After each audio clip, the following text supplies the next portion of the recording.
সংবাদ সম্প্রসারণে সবাইকে স্বাগত জানাচ্ছি। আমি ফাহমিদা শম্পা। দিনের বাছাই করা সংবাদ এবং এর পর্যালোচনা নিয়ে সংবাদ সম্প্রসারণে আজ অতিথি হিসেবে অনলাইনে যুক্ত আছেন বাংলা বিচিত্রার সম্পাদক সুভাষ সিংহ রায় এবং সিনিয়র সাংবাদিক এম এ আজিজ। দুজনকেই স্বাগত জানাচ্ছি আমাদের আজকের আয়োজনে। আলোচনায় যাবার আগে দর্শকদের জানিয়ে দিতে চাই, মার্কেন্টাইল ব্যাংক আজকের সংবাদ শিরোনাম অর্জন করতে পারবে, আর কোটা পূরণ না হলে মেধার ভিত্তিতে নিয়োগ দেয়া যাবে। কোটা বাতিল করে দেয়া পরিপত্র অবৈধ ঘোষণা করে হাইকোর্টের দেয়া রায়ের মূল অংশে উঠে এসেছে এমন কথা। বৃহস্পতিবার কোটা পুনর্বহাল করে দেয়া হাইকোর্টের আলোচিত রায়ের মূল অংশ প্রকাশ করা হয়। এই তথ্য নিশ্চিত করেছেন রাষ্ট্রপক্ষের deputy attorney general Sheikh Mohammad Saifuzzaman. জানা গেছে, পূর্ণাঙ্গ রায় প্রকাশ করা হবে রবিবার।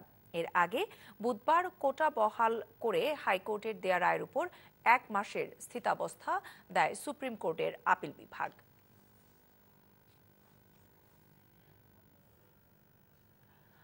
পুলিশের ব্যারিকেড ভেঙে রাজধানীর শাহবাগে অবস্থান নিয়েছে কোটা সংস্কারের দাবিতে আন্দোলনরত শিক্ষার্থীরা। দাবি দাওয়া নিয়ে দিচ্ছেন নানা স্লোগান। বৃষ্টির কারণে নির্ধারিত সময়ের কিছু সময় পর 4টার দিকে বিভিন্ন পয়েন্ট থেকে শাহবাগের দিকে জড়ো হতে থাকেন আন্দোলনকারী শিক্ষার্থীরা, কিন্তু এর আগে থেকেই বিপুল সংখ্যক পুলিশ সদস্য শাহবাগ ঘিরে অবস্থান নেয়। বিকেল 5টা নাগাদ আন্দোলনকারীদের সংখ্যা ক্রমেই বাড়তে থাকে। পুলিশের পক্ষ থেকে রাস্তা থেকে সরে যাওয়ার অনুরোধ করলেও তখন শোনেননি শিক্ষার্থীরা। শাহবাগ ও আশেপাশে সৃষ্টি হয় ব্যাপক যানজটের। বিপাকে পড়ে অফিস ফেরত কর্মজীবী লোকজন। যে কোনো ধরনের বিশৃঙ্খলা এড়াতে শাহবাগের পাশাপাশি রাজধানী গুরুত্বপূর্ণ সড়কের মোড়ে মোড়েও সতর্ক অবস্থান নেয় পুলিশ। পুলিশ আমাদেরকে ব্যারিকেড দিয়ে আটকানোর চেষ্টা করেছে।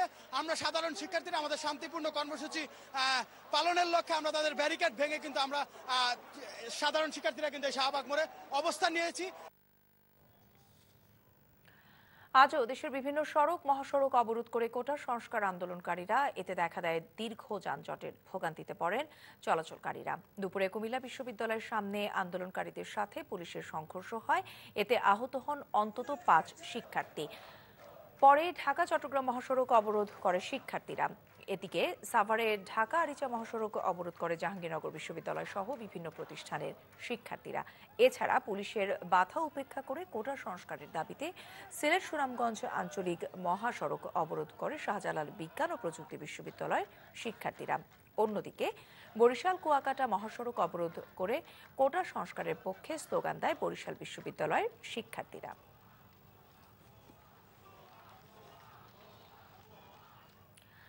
কোটা বিরোধী আন্দোলনকে সরকার বিরোধী আন্দোলনে রূপ দেওয়ার চেষ্টা করছে একটি মহল, এমন মন্তব্য করেছেন আওয়ামী লীগের সাধারণ সম্পাদক ওবায়দুল কাদের। আর স্বরাষ্ট্রমন্ত্রী আসাদুজ্জামান খান কামাল বলেছেন, কোটা সংস্কার নিয়ে আন্দোলনকারীরা মাত্রা ছাড়িয়ে যাচ্ছে। জানমালের ক্ষতি করলে আইন শৃঙ্খলা বাহিনী বসে থাকবে না বলেও জানান তিনি। আবেগকে পুঁজি করে কোনো মহল যদি দেশে অরাজক পরিস্থিতি, অস্থিতিশীলতা সৃষ্টি করতে চায়, তাহলে সরকারকে অবশ্যই আইন অনুযায়ী ব্যবস্থা নিতে হবে। অনেকেই তাদেরকে ব্যবহার করার জন্য এখনো কাজ শুরু করে দিয়েছে, দৌড়ঝাঁপ শুরু করে দিয়েছেন। আমি মনে করি আমাদের এই ছাত্র সমাজ তাদের কুমন্ত্র তাদের কানে নিবে না। যেহেতু এটা মীমাংসা হয়েছে, মীমাংসার পথে চলে গিয়েছে, তারা তাদের এই যে স্ট্রাইক সেগুলো উইথড্র করে তাদের ফিরে যাবেন। অনৈতিকভাবে কোনো সিচুয়েশন তৈরি হয়, সেইগুলি করতে হলে পুলিশ বসে থাকবে। সরকারিভাবে দুর্নীতির ধারণার সুযোগ প্রকাশ করতে চায় বাংলাদেশ পরিসংখ্যান ব্যুরো। নাগরিকরা সরকারি সেবা পেতে কি ধরনের দুর্নীতির মুখোমুখি হয় তা জানতে জরিপ পরিচালনা করতে চায় সরকারের এই প্রতিষ্ঠানটি। আর এতে আপত্তি জানিয়েছেন এনবিআর এর চেয়ারম্যান। সকালে আগারগাঁওয়ের এনএসসি সম্মেলন কক্ষে জাতীয় পরিসংখ্যান উপদেষ্টা পরিষদের সভায় বিষয়টি উপস্থাপন করা হলে এনবিআর চেয়ারম্যান ও বিআইডিএস এর মহাপরিচালক দুর্নীতি শব্দটিতে আপত্তি জানিয়ে তা বদলানোর পরামর্শ দেন। বা পারপাসিভ স্যাম্পল নিয়ে যেভাবে করে ওইরকম না, এবং আমাদের ইউজুয়াল সার্ভের মতো এটা একটা কোশ্চেনিয়ার থাকবে, তারপর এটা প্রিটেস্ট হবে, তারপর আমরা সার্ভেতে যাব। হয়রানি এবং দুর্নীতি নিজেরা এটা দেখতে যাচ্ছি, আইডেন্টিফাই করতে যাচ্ছি, খুবই সেন্সিটিভ ইস্যুস। অবভিয়াসলি আমরা এই শব্দটা একই কাজ করব, একই জেনে এসে যাব, আমরা অন্য শব্দ ইউজ করতে পারি, সমস্যা কি হচ্ছে এইভাবে যেতে পারি। সার্ভে ইনস্ট্রুমেন্ট ব্যবহার করছেন, টুলটা কি? কারণ আপনি যদি সেই পারসেপশন ব্যবহার করেন তাহলে লোকজন পারসেপশন নিয়ে 50% যদি অপোজিশন সাপোর্টার হয় তার 50% সে বলে দেবে সবই দুর্নীতিগ্রস্ত। রাজধানী উন্নয়ন কর্তৃপক্ষ রাজুকের কাজ নিয়ে ক্ষুব্ধ খোদ গৃহায়ন ও গণপূর্ত মন্ত্রী। সকালে রাজুকের একটি অনুষ্ঠানে ক্ষোভ প্রকাশ করে তিনি বলেন, শুধু পরিকল্পনা আর কর্মশালা করেই বছরের পর বছর সময় পার করছে রাজুক। সময় মতো কাজ করার নির্দেশ দিয়েছেন তিনি। আমরা অনেক সময় নষ্ট করে ফেলেছি এই প্ল্যান করতে, তো যা হোক এটা শেষ করতে পেরেছি এবং আমরা অতি সত্বর সকলের সহযোগিতা নিয়ে এবং একটি প্ল্যান করে এই প্ল্যানটা আমরা বাস্তবে রূপদানের জন্য কার্যকরী পদক্ষেপ গ্রহণ করতে চাই।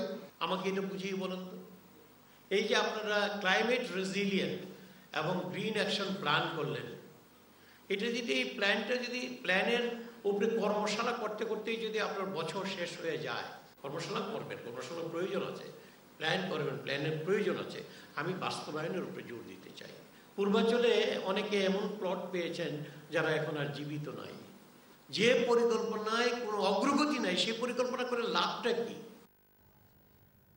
আগেই জানিয়েছি, আজ আমাদের সঙ্গে অতিথি হিসেবে অনলাইনে যুক্ত আছেন বাংলা বিচিত্রার সম্পাদক সুভাষ সিংহ রায় এবং সিনিয়র সাংবাদিক এম.এ. আজিজ। আপনাদের দুজনকে স্বাগত জানাচ্ছি আমাদের আজকের আয়োজনে। কোটা নিয়ে উত্তাল সারা দেশ ছিল, বৈরী আবহাওয়ার মধ্যেও আমরা দেখলাম যে বিকেলের পর থেকে বিকেল 4টার দিক থেকে সারা দেশে পূর্ব নির্ধারিত কর্মসূচি অনুযায়ী এই শিক্ষার্থীরা যারা আন্দোলন করছে তারা রাস্তায় বিভিন্ন সড়ক মহাসড়কে নেমে এসে অবরোধের তৈরি করে এবং শাহবাগে তো ব্যারিকেড ভেঙেও পুলিশের সঙ্গে তারা তাদের যেই মিছিলগুলো আছে সেগুলো নিয়ে এগিয়ে যাওয়ার চেষ্টা করে। ঠিক এমন একটি পরিস্থিতিতে কোটা বাতিল করে দেওয়া পরিপত্র অবৈধ ঘোষণা করে হাইকোর্টের দেয়া রায়ের একটি মূল চুম্বক অংশ প্রকাশ করা হয় এবং পূর্ণাঙ্গ রায়টা বলা হচ্ছে রবিবারে প্রকাশ করা হবে, যেখানে মূল কথা উঠে এসেছে যে সরকার চাইলে কোটা বাড়াতে কমাতে পারবেন এবং কোটার অংশ যদি পূরণ না হয় সেটা মেধা তালিকা থেকে পূরণ করা যাবে। এম.এ. আজিজ, যদি আপনাকে দিয়ে শুরু করি তাহলে এই রায়টিকে আপনি কিভাবে দেখছেন? ধন্যবাদ আপনাকে। এর সাথে আরেকটা কথা আছে, কোঠা সবগুলোতে অর্থাৎ হাইকোর্টের যে রায় সব কোঠা বজায় রাখতে হবে, এইটি হচ্ছে মূল সমস্যা। তাহলে সরকারকে কি দায়িত্ব দিল? আর সংবিধানের 29 অনুচ্ছেদে পরিষ্কার বলা হয়েছে যে কারা এই কোঠায় আসতে পারবে, অনগ্রসর জনগোষ্ঠী। সেখানে সংবিধানে আমরা সারা জীবন জানতাম, আমি আইনজীবী না, সুতরাং আমার কমন সেন্স যেটা বলে এবং যা দেখেছি সাংবাদিক হিসাবে, সংবিধানে হচ্ছে মূল আইন। সংবিধানে কোনো অনুচ্ছেদ বা ধারা যদি বোঝা না যায়, অস্পষ্টতা থাকে, সেখানে উচ্চ আদালতের মতামত নেওয়া হয়। কিন্তু আইন সংবিধানে যেটা আছে এটা যদি বোধগম্য হয়, সেখানে তো সরকার ওইটা না বদলানো পড়ে সরকারই একমাত্র পার্লামেন্টে সেটা পরিবর্তন করতে পারে। তাছাড়া সরকার যতক্ষণ ওটা থাকবে, সরকার এবং কোর্ট হচ্ছে এটাকে প্রোটেকশন দিবে। সরকার যদি এই সংবিধানের কোথাও ভায়োলেট করে, সেটা অবশ্যই উচ্চ আদালত সেটা সরকারকে বাধ্য করবে সেটা মানতে। কিন্তু এখন দেখছি কোথায় 19 অনুচ্ছেদে একটা শব্দই আছে যে অনগ্রসর জাতিগোষ্ঠীকে কোঠা দিতে হবে, কিন্তু সরকার 72 সাল থেকেই কোঠায় কিন্তু 3-4 জনকে, যেমন জেলা কোঠা, মুক্তিযোদ্ধা কোঠা, নারী কোঠা ইত্যাদি ইত্যাদি রেখেছে। এবং প্রথম যখন শুরু করে তখন কোঠা মেধায় ছিল 20% আর 80% ছিল কোঠা। আমার বক্তব্য হচ্ছে তখন এটা ছিল একটা অন্তর্বর্তীকালীন, বঙ্গবন্ধু এটা অন্তর্বর্তীকালীন এটা করেছে কোঠার ব্যাপার। কারণ একটা যুদ্ধ বিধ্বস্ত বাংলাদেশ, তখন আসলে পুরা দেশটাই মোটামুটি বলা যায় অনগ্রসর। রিজনে বৈষম্য ছিল, জেলায় বৈষম্য ছিল, নারী শিক্ষা ছিল না। সুতরাং এমএ আজিজ, আমি যদি একটু ওই প্রেক্ষাপটের তো যৌক্তিকতা নিয়ে যুক্তিতর্ক চলছে, তবে অনেক যুক্তিতর্কের মধ্যে একটি বিষয় যেটি উঠে আসে সেটি হচ্ছে অনেকেই কিন্তু এই ব্যাপারটা বলার, যারা আন্দোলনকারীরা তারা সহ অনেকেই বলছে যে কোটাকে তারা কিন্তু একেবারে বাতিলও চায় না। তারা যে এখন যেই ব্যাপারটি আসলো সরকারের হাতে, যে তারা পরিবর্তন পরিমার্জন করতে পারবে, তার মানে পার্সেন্টেজ কমাতে বা বাড়াতে পারবে, আমি যদি ভুল না করে থাকি, তারা তো আসলে সেই দিকটাই কি চাচ্ছিল আন্দোলনকারীরা, যে তারা কিন্তু বলছে 56% থেকে কমিয়ে এটাকে যৌক্তিক আকারে আরো কমিয়ে নিয়ে আসো, কোটা থাকুক কিন্তু সেটা যৌক্তিক পর্যায়ে ঠিক আছে। আমি বলছি, আমি একটু ব্যাকগ্রাউন্ডটা বললে এখন আমি বলছি, যারা কোঠার সংস্কার চায় তারা কিন্তু সংস্কার চায়, তারা কিন্তু এইটা বাতিল চায় না, কখন সংস্কার চেয়েছে। হয়তো অনেক বক্তা আপনার বক্তৃতা দেওয়ার সময় পার্টিকুলার কোন কোঠার ক্ষেত্রে বলছে যে এই কোঠায় এত কেন, ওই কোঠায় এত কেন। আসলে একটা রিজনেবল যৌক্তিক সংস্কার তারা চেয়েছে। তো এখন এই সংস্কারে ধরেন যে প্রশ্নটা আসছে, আমার কাছে মনে হয়েছে যে মুক্তিযোদ্ধা কোঠায় যেটা আলোচনায় আসছে যে মুক্তিযোদ্ধা কোঠা তারা বিরোধিতা করে, এটাও সত্য। মুক্তিযোদ্ধা কোঠায় সন্তান পর্যন্ত তাদের আপত্তি নেই, কিন্তু তাদের বক্তব্য হচ্ছে নাতিপুতি, নাতি নাতনিদেরও এই কোঠায় নিতে হবে। এই মুক্তিযোদ্ধা কোঠার কোন মুক্তিযোদ্ধার যে এখন যে তালিকা আছে বা শুরুর থেকে, এটা কি প্রকৃত মুক্তিযোদ্ধার তালিকা বলতে পারবে কে? এখন এর ভিতরে তো আমি জানি যে রাজাকারও ঢুকছে। তা রাজাকারের ছেলেকে কি গরিবের ট্যাক্সের পয়সা দিয়ে তার নাতিপুতি পর্যন্ত কোঠায় চাকরি দিতে হবে? এই জায়গায় বলা হয়েছে যে মুক্তিযোদ্ধা কোঠা হোক আর যেটাই হোক, ভারতেও তো কোঠা আছে। জি, তাহলে এমএ আজিজ, আমি যদি একটু আলোচনাকে গুছিয়ে একটি জায়গা আবার আনতে চাই। এই যে তার মানে সন্ধ্যার কিছু আগে হাইকোর্টের যে রায়ের একটি অংশ, সংক্ষিপ্ত অংশ বা মূল বিষয় আমরা বলি, চুম্বক অংশ প্রকাশিত হয়েছে, তাতে করে আন্দোলনকারী যারা এখনো শাহবাগে অবস্থান করছে তারা তাদের পরবর্তী কর্মসূচি এখনো জানায়নি। 8:30 সময় একটি সময় আছে, নিশ্চয়ই সেটি আমরা সরাসরি দেখাবো। কিন্তু আপনার কাছে কি মনে হয় এই কোর্টের যে রায়ের অংশটি প্রকাশিত হলো তাতে করে যে পরিস্থিতি তৈরি হয়েছে সেখান থেকে আসলে একটি বের হওয়ার রাস্তা তৈরি হলো কিনা? না, প্রধান বিচারপতিও কিন্তু বলেছেন যে কোর্টের দরজা আন্দোলনকারী শিক্ষার্থীর জন্য ওপেন, তারা আসুক।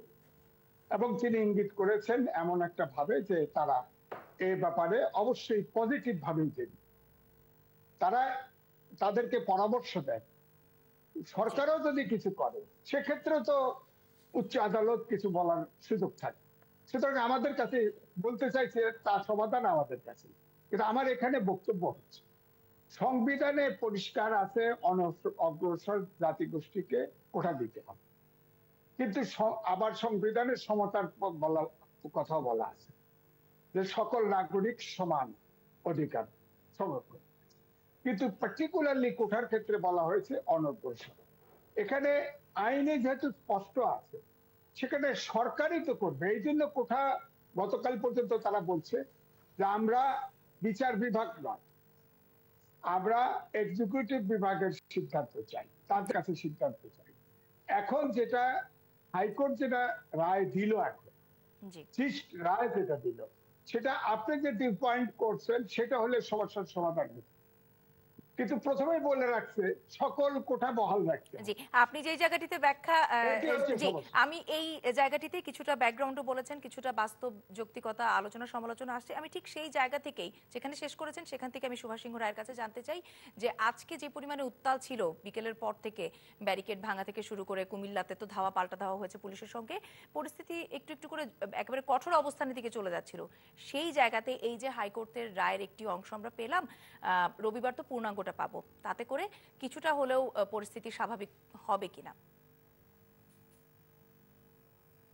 এখন এমএ আজিজ ভাই তো লেখাপড়া জানা মানুষ, বুদ্ধি বিবেচনা আমাদের চেয়ে অনেক প্রখর। এবং রবীন্দ্রনাথ ঠাকুরের একটা বিখ্যাত কবিতা আছে, ভাষা ও ছন্দ, এটা সবাই জানে। নারদ কহিল হাসি, সেই সত্য যা রচিবে তুমি, ঘটে যা সব সত্য। এতক্ষণ ধরে যে ব্যাখ্যা শুনলাম, এই ব্যাখ্যা তো অনেক আগের থেকে শুনে আসছে। আজিজ ভাইরা বলছে, এখানে বহু বচন ব্যবহার করছে, ক্রমাগত ভাবে যে কথাটি বলে আসছে যে 56% কোটা। ভাবখানা এমন যে 2008 সালে নির্বাচনে যে সরকারটি অর্থাৎ বর্তমান যে সরকার দায়িত্ব পালন করছে তারা এই 56% আবির্ভাব ঘটিয়েছে। কিছুটা ব্যাখ্যা দিয়েছেন এম এ আজিজ ভাই, কিন্তু ব্যাখ্যা বিন্যাসে বিস্তারে তিনি ছলনার আশ্রয় নিয়েছেন। কেন ছলনা বলছি? যে তার একটা কথা খুবই যৌক্তিক বলে মনে হচ্ছে, কেননা যৌক্তিক মানে এখানে গুরুত্বপূর্ণ মনে হচ্ছে, কিংবা তার ভিতরের কথাটা কিন্তু বেরিয়ে আসছে একটা কথায়, যে রায়ে বলা হচ্ছে যে সব কোটা রাখতে হবে। তার আপত্তিটা কোথায়? মূল আপত্তি কি মুক্তিযোদ্ধা কোটায়? মানুষ তো সেটাই মনে করে। 30% মুক্তিযোদ্ধা কোটা, 10% নারী কোটা, 10% জেলা কোটা। আপনি খেয়াল করে দেখুন, এখানেই 50%, 5% যে নৃতাত্ত্বিক গোষ্ঠী কোটা, 1% প্রতিবন্ধী কোটা। এই যে ব্যাপারগুলো, কিন্তু ব্যাখ্যাটা যেমন দেওয়া হয় ব্যাখ্যাটা ঠিক নয়। আচ্ছা, আমি অত বিস্তৃত না করে বলি। আপনি 2018 সালে যে প্রজ্ঞাপনটি জারি করা হয়েছিল তখন প্রশাসন থেকে, সেখানে বলা হয়েছিল যদি কোটাতে সেই ব্যক্তিগুলো না পাওয়া যায় যারা তালিকায় আসতে পারে, যোগ্যতা অর্জন করতে পারে, তাহলে মেধা থেকে তাদেরকে নেওয়া হয়। খুব স্পষ্ট। এই আইনের ব্যাখ্যার জন্য আর কারো সাহায্য নিতে হয় না। তাহলে দেখি 33তম বিসিএস এ মেধায় নিয়োগ করেছিল কত, যখন কোটা বহাল ছিল? 77.40%। 35তম বিসিএস এ কত ছিল? 67.49%। 36তম বিসিএস এ কত ছিল? 70.38%। আর মেধা নিয়ে, যে মেধা তালিকা নিয়ে যে মেধাহীন বিতর্ক দেখছি আমরা, আমার কাছে খুব অবাক লাগে। যারা ইতিপূর্বে সরকারি চাকরিতে নিয়োগ পেয়েছিলেন সেই 72 সাল থেকে এ পর্যন্ত, কিংবা জিয়াউর রহমান, বেগম খালেদা জিয়া, হুসাইন মোহাম্মদ এরশাদ, 11 সরকার যা পেয়েছিলেন, তাদের তখন পুরোটাই এখন পর্যবেক্ষণ করতে হবে কে কোটায় পেয়েছিল, কে তথাকথিত যে কথাগুলো বলা হচ্ছে, ব্যাখ্যা দেওয়া হচ্ছে মেধা।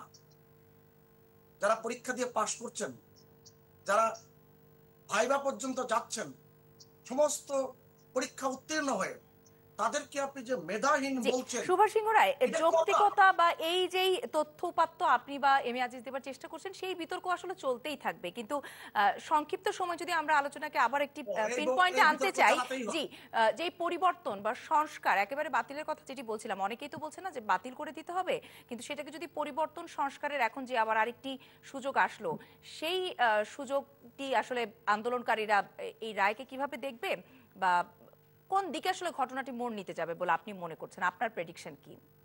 চক্রান্ত তো বহুমুখী হচ্ছে, এবং এই যে বহুরূপী চক্রান্তের কিছু কথা তো আজিজ ভাইয়ের কাছ থেকে মুখ দিয়ে বেরিয়ে আসে। আমি একটা খেয়াল করে দেখুন তো, যে বলা হচ্ছে নির্বাহী আদেশে করতে পারে। খুব জ্ঞানী মানুষ আজিজ ভাই, আমি তো তার জ্ঞানের প্রতি আমার শ্রদ্ধা রয়েছে। বিচারাধীন কোনো ব্যবস্থা উচ্চ আদালতে থাকা অবস্থায় নির্বাহী আদেশ দেওয়ার কোনো আইন বাংলাদেশে আছে, এটা পারে কিনা? কিন্তু বলছেন, এই আজিজ ভাই কথা শুনছেন, শুনেই কিন্তু কোমলমতি ছাত্রছাত্রীরা তারা কিন্তু গণমাধ্যমের কাছে বলে ফেলছেন আমরা নির্বাহী আদেশে পরিবর্তন চাই।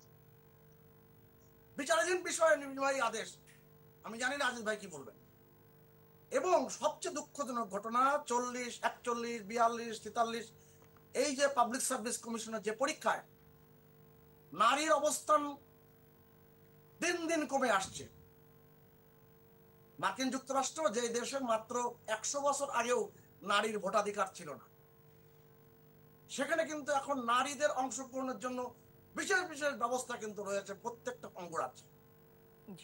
কানাডায় রয়েছে, নিউজিল্যান্ডে রয়েছে। আপনি জেলা কোটা চান না। সিরাজগঞ্জের বাড়ি আমাদের আজিজ ভাইয়ের, এখন সিরাজগঞ্জের ছেলেরা ঢাকার সাথে প্রতিযোগিতা করবে, চট্টগ্রামের সাথে প্রতিযোগিতা করবে, যেখানে সুযোগ সুবিধা বেশি রয়েছে, সেখান থেকে প্রতিযোগিতা তারা পিছিয়ে পড়বে। নীলফামারী, কুড়িগ্রাম, জি লালমনিরহাট, এসব জায়গায় যারা ছাত্র আছে, খাগড়াছড়ি, সেসব জায়গায় কিন্তু পিছিয়ে পড়ে।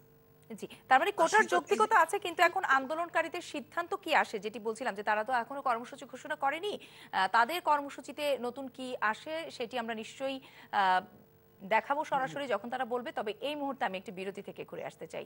নিটোল চাটানিবে এম এ আজিজ, কোটার প্রসঙ্গ নিয়ে যে আলোচনা করছিলাম সেই প্রসঙ্গে আরেকটি বিষয় শুনে নিয়ে আমি প্রসঙ্গ পরিবর্তন করতে চাইবো। সেটি হচ্ছে যেটি সুভাষ সিংহ রায় বলছিলেন যে আদালতের তো স্থিতি অবস্থা আছে বা স্টে অর্ডার আছে, তাহলে তো এখন আপাতত কিছু করা যাবে না। সেক্ষেত্রে আন্দোলনের গতি প্রকৃতি বা মোড় আসলে কোন দিকে যেতে পারে? আমি বোধহয় দাদাকে এবং আপনাকে আমার বক্তব্যটা বোঝাতে পারিনি, আমি সক্ষম হইনি, অথবা আপনারা বোঝেননি। আমি বলেছি সংবিধান হচ্ছে মূল আইন, সেই আইনে যেটা স্পষ্ট থাকবে সেখানে একমাত্র সরকার সেই আইন বদলিয়ে তার ইচ্ছে মতো বদলাইতে পারে। যখন সংসদে পাশ হবে তখন এটা কাস্টোডিয়ান হবে, এখন আমার প্রশ্ন, আমি শেষ করি নাই, আমার কথা হচ্ছে আদালত এর ভিতরে ঢুকলো কেন? ওখানে তো স্পষ্ট লেখা আছে আদালত অনগ্রসর ব্যক্তিদের কোটা দেওয়া হবে, এছাড়া কোনো শব্দ লেখা নাই। আর অন্য একটা জায়গায় আছে যে পঙ্গু এবং নিহত বলা হয়েছে, আমি বলছি শহীদ, শহীদ মুক্তিযোদ্ধাদের পরিবারে সাহায্য পাবে। তো এই দুইয়ের বাইরে তো কিছু বলা নাই। কিন্তু আর একটা জায়গায় আছে যে সমতা, সমতা, কিন্তু যেখানে কোঠার কথা সেখানে তো পরিষ্কার অনগ্রসর হচ্ছে। এখন যতগুলো লোক এই কোঠায় বেনিফিট পায়, কারো ক্ষেত্রে আমার আপত্তি নেই। আমার ব্যক্তিত্ব হচ্ছে ওই কোঠা মুক্তিযোদ্ধার সবাই অনগ্রসর না, তার ভিতরে অনগ্রসর বেঁচে পারবে। আপনি সিরাজগঞ্জে বলছেন আমার বাড়ি, সিরাজগঞ্জেও আপনার কোঠায় ধনী লোকটা আসতে পারে, তাকে ওখানেও অনগ্রসর লোক আছে কোনো, সেখানে কিন্তু আমার কথা হচ্ছে অনগ্রসর লোককে আপনি কোঠাবেন। কিন্তু এখন যে রায়টা আসলো, এই রায়টাতে সমস্যার সমাধান একমাত্র সরকারই করতে পারে। এখন তো আইনের কোনো বাধাও নাই, আর কোনো ডিবেটও নাই। এখন বলা হয়েছে সরকার ইচ্ছে করলে এটা পরিমার্জন করতে পারে, চেঞ্জ করতে পারে। এখন সরকার, আন্দোলনকারীরাও সরকারের এক্সিকিউটিভ অর্ডার চায়, এই আইনের বদলতে ভর করে তো এখন সরকার একটা আদেশ দিয়ে ফেলতে পারে যে এই কোঠায় এই হবে, এই কোঠায় এই হবে, করে একটা দিলেই তো সমস্যার সমাধান। জি, আমি এই জায়গাটা থেকেই জি এমএ আজিজ আমি শেষ করি একটা, কিন্তু সরকারের তা না, সরকারের চরিত্র হয়ে গেছে একটা কথা, তার কোনো কিছুতে প্রতিবাদ করা যাবে, প্রতিবাদ করা যাবে নাইলে দেখেন আওয়ামী লীগের সাধারণ সম্পাদক আর হোম মিনিস্টারের বক্তব্য শুনলেন না, এখনো ওয়ার্নিং দিয়ে যাচ্ছে। আরে ছাত্ররা যতগুলি আন্দোলন করছে, আন্ডা বাচ্চারা আন্দোলন রাস্তায় নামছে, তারপরে সড়ক আইন করছে, বাধ্য হয়েছে। ছাত্রদেরকে হুমকি দিয়ে তো লাভ হবে না। এখন আইনের আমার কথা রায় আসছে, সরকার ইচ্ছে করলে পরিবর্তন করতে বলে দিচ্ছে, সরকার এটা করে দিক। এক রাতে বলছে রোববারে রায় দিবে, ঠিক আছে, পূর্ণাঙ্গ রায় দিবে, সোমবারের দিন এক্সিকিউটিভ অর্ডার দিয়ে দিক। এখন সরকারের পক্ষ থেকে বলে দিক যে আমরা রায়ের আলোকে আমরা এক্সিকিউটিভ অর্ডারে। এমএ আজিজ, আমি এই আপনি যেই বক্তব্য যেখানে শেষ করছেন সেখানে আমি সুভাষ সিংহ রায় কিছু যুক্ত করতে চাচ্ছিলেন, তার কাছ থেকে শুনতে চাইবো। আমি আপনাকে একটা খোলামেলা কথা বলি, এই যে 29 অনুচ্ছেদের সংবিধানে যা লেখা আছে তার ব্যাখ্যাটা একটু সহজ হওয়া দরকার। এবং শেষ যে আপনার 3 ধারার যে ক ধারা, সেখানে বলছে যে শ্রেণী কর্মের বিশেষ প্রকৃতির জন্য যাহা নারী বা পুরুষের পক্ষে অনুপযোগী বিবেচিত হয়, সেইরূপ যে কোনো শ্রেণীর নিয়োগ বা পদ যথাক্রমে পুরুষ বা নারীর জন্য সংরক্ষণ করা হইতে রাষ্ট্রকে নিবৃত্ত করিবে না। তা এই সর্বশেষ এই 3 উপায় যদি ধরেন, আবার কোথাও সরকার দিতে বাধ্য না, কোথাও সরকার দিতে বাধ্য না, সরকার ইচ্ছে করলে কোথা দিতে নাও পারে, দিতেও পারে নাও পারে। এমএ আজিজ ভাই, অকারণে চঞ্চল হবেন না। আপনি একটা সুতো ধরে টানলে তো হবে না। এখানে বিচার বিভাগে ঢোকার কোনো প্রয়োজন ছিল না। এখানে যেহেতু সংবিধানে পরিষ্কার আছে, বলে দিত সরকার তুমি কোথা দিছ, তুমি আবার বাকিতে ছাত্রদের সাথে বোঝো না, বাস ভেরি সিম্পল। তার মানে উচ্চ আদালত আইনের কোনো ব্যাখ্যা দিতে পারবেন না। উচ্চ আদালতের কাছে যারা, আমি শেষ করি, যারা যদি আইনের আশ্রয় নেয়, অতএব উচ্চ আদালত সেখানে আইনের ব্যাখ্যা এবং তার রায় দিতে তার সাংবিধানিক অধিকার রয়েছে, সেই দায়িত্বটি পালন করেছে। এখন আমার আপনার পছন্দ না হতে পারে এবং আমার নানা কারণে পছন্দ না হতে পারে, যেমন আপনার পছন্দ হচ্ছে না, মানে এই সরকারের যা কিছু করবে না করবে সেটা খুব বেকার, সেটা খুব খারাপ, জনহিতকর নয়, এই ব্যাখ্যা তো আপনি দিয়েই যাবেন, সেটা তো আমি নিবৃত্ত করতে পারবো। এবং সেই জায়গায় আমি একটা কথা পরিষ্কার করে বলি, আমার বক্তব্য খুব পরিষ্কার যে নৃতাত্ত্বিক গোষ্ঠীর যাদের নিয়োগ হয়েছিল কোটা যখন ছিল তখন দেখা গেছে 21 জন সুপারিশ প্রাপ্ত হয়েছিল, সর্বশেষ দেখা গেল 1 জন মাত্র সুপারিশ প্রাপ্ত হয়েছিল। অতএব এগুলো কিন্তু লক্ষণটা ভালো না, সেটাই বলার চেষ্টা করছি। এবং নারীর যে অংশগ্রহণ, যে নারীর এগিয়ে যাওয়া, নারীর যে অগ্রগতি, সে জায়গায় আপনি কি নারীকে বাদ দিয়ে আপনি এই সমাজ রাষ্ট্র এগিয়ে যেতে পারবেন? অতএব এগুলো কিন্তু গুরুত্বপূর্ণ বিষয়। জি, সুভাষ সিংহ, এখানে আমি একটি ওই আপনাদের আলোচনা শুনছিলাম, তার মধ্যে এম এ আজিজের কথার যদি সারসংক্ষেপ আমি করি, যে তার বক্তব্য মতে এখন আসলে বিষয়টা পুরোপুরি সরকারের চাইলেই তিনি সমাধান বা যৌক্তিক কোনো কিছু করতে পারে, পরিষ্কার করি, আপনিও কি তাই মনে করেন কিনা? সমাধান আমি আপনাকে খুব পরিষ্কার করে বলি, আমি আইনের কথা বলছি, আইনের ব্যাখ্যা যা আছে করবার চেষ্টা করেছি।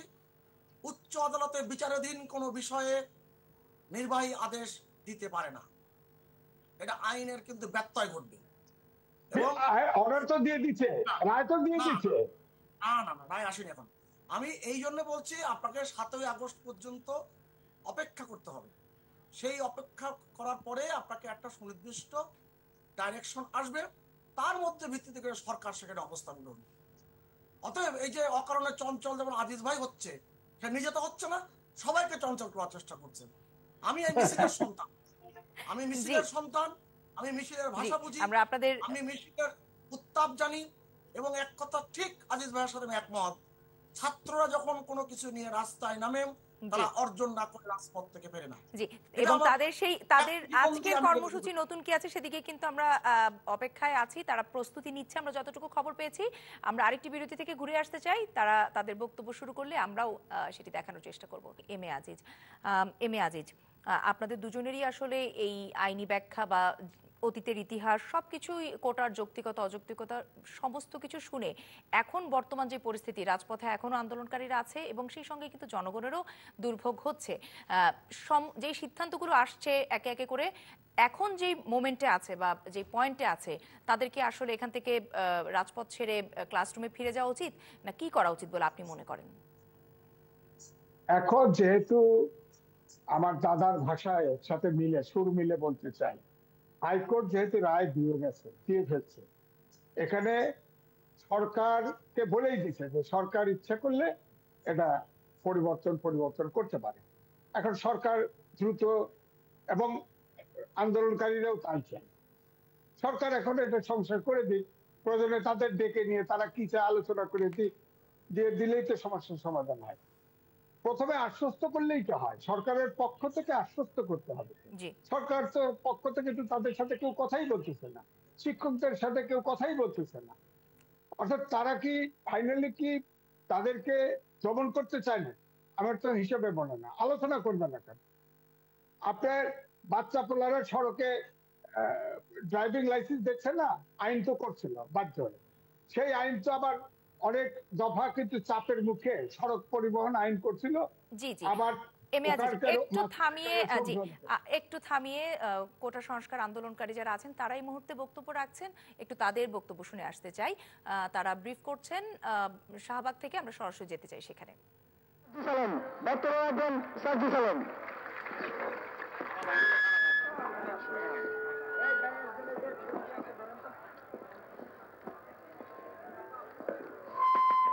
বাংলাদেশের সংগ্রামী বন্ধুরা, সংগ্রামী ছাত্র বন্ধুরা, আমরা 2018 সালে কোটা সংস্কার আন্দোলন করেছিলাম।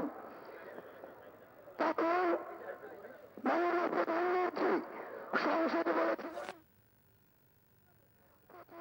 শ্রেণীর চাকরিতে কোনো কোটা থাকবে না, এবং তার সেই কথার ভিত্তিতে একটি পরিপত্র জারির মাধ্যমে বাংলাদেশ থেকে প্রথম ও দ্বিতীয় শ্রেণীর সকল কোটা দূর করা হয়। কিন্তু 2024 সালের 5 জুন মহামান্য হাইকোর্ট সেই পরিপত্রটিকে অবৈধ ঘোষণা করে। সবচেয়ে বড় কথা হচ্ছে আমাদেরকে বলা হচ্ছে যে আমরা কেন হাইকোর্টের ওই রায় মেনে নিয়ে কেন আমরা পড়ার টেবিলে ফিরে যাচ্ছি না। আমরা 3টি জায়গা থেকে এই কথাটির সাথে দ্বিমত পোষণ করি। আমাদের প্রথম যে জায়গাটি সেটি হাইকোর্ট নিজেই প্রমাণ করে দিয়েছে। হাইকোর্ট যখন সেই পরিপত্রটিকে জি, আমরা আন্দোলনকারীদের বক্তব্য শুনছিলাম। এখনো তেমন তাদের কর্মসূচির কোনো আপডেট পাইনি, তবে তারা প্রাথমিকভাবে যেটি বলেছে, সুভাষ সিংহ রায়, আপনি যদি সাথে থাকেন আপনার কাছে প্রশ্নটি রাখতে চাই। আমিও শেষ দিকে চলে এসেছি। তারা এটিকে তাদের প্রাথমিক বিজয় হিসেবে দেখছে। আজকে যেই হাইকোর্ট থেকে রায়ের চুম্বক অংশ আসলো, বাদ বাকিটা আপনার কাছ থেকে শুনতে চাই যে তাদের আসলে এখন কি করণীয় উচিত।